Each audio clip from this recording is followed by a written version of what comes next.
Welcome to the Banker Lamp. Please enjoy the video. I will show how to create a database in Microsoft SQL Server step by step.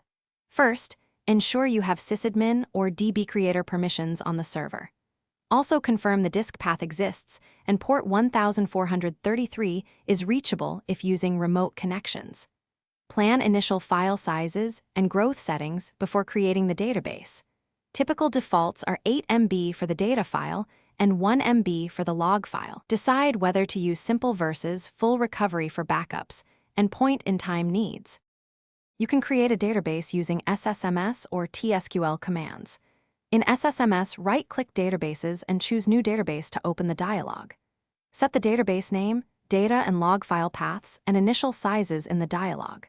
For TSQL, use create database mydb on name equals mydb data, file name equals c, /data /mydb.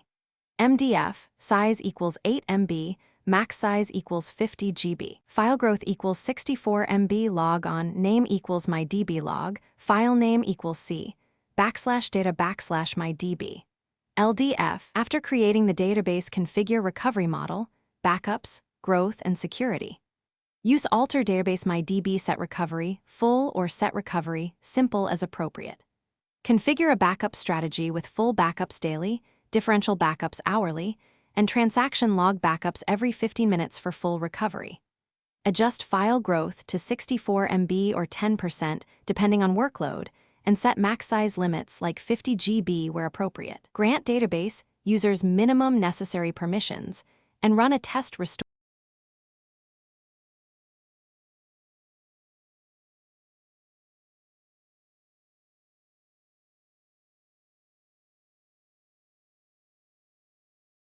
Thanks for watching. If this was helpful, leave a like and consider subscribing. See you next time.